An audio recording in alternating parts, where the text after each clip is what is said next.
In this video, I'm going to explain what is a single thread, what is a double thread, and what are the situations we can use them. Just to be clear, there are no rules or any specifics you need to follow. I'm only here to share my experience.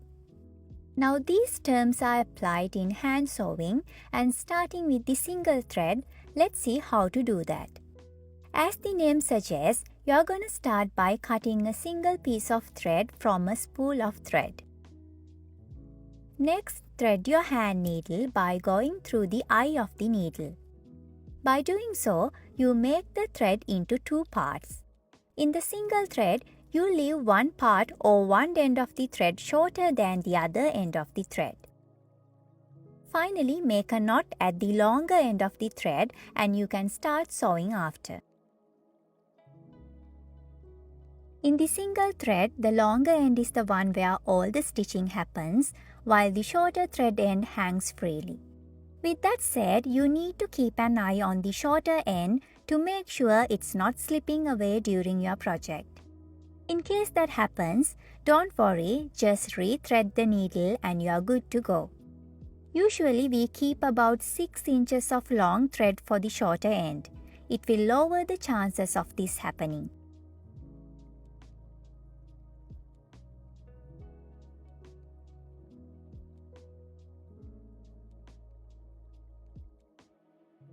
Another important thing is that a single thread makes it easier to remove the stitches in case you made a mistake.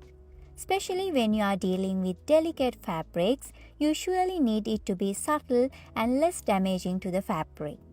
Single thread is also great for mending projects and hand quilting.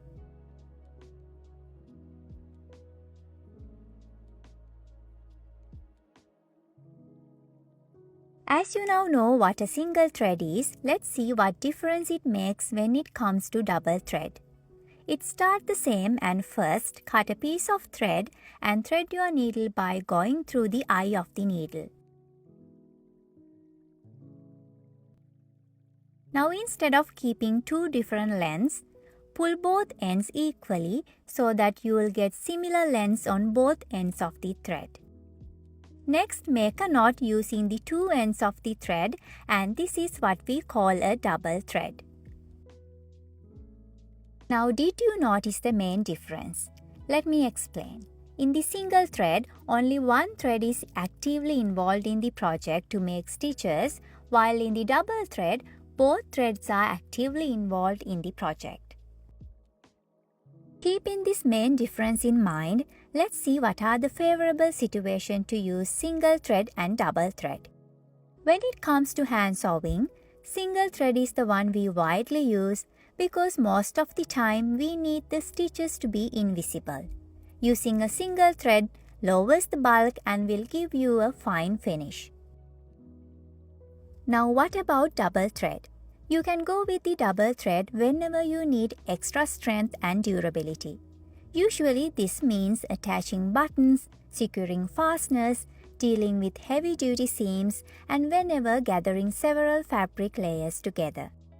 As for myself, what I love about double thread is then I don't have to worry about slipping away the thread like with the single thread. I hope you find this video helpful to understand how and when to use single and double thread in hand sewing. Thank you all for watching, and please consider subscribing to the channel as well. Bye for now, and I'll join you in the next one.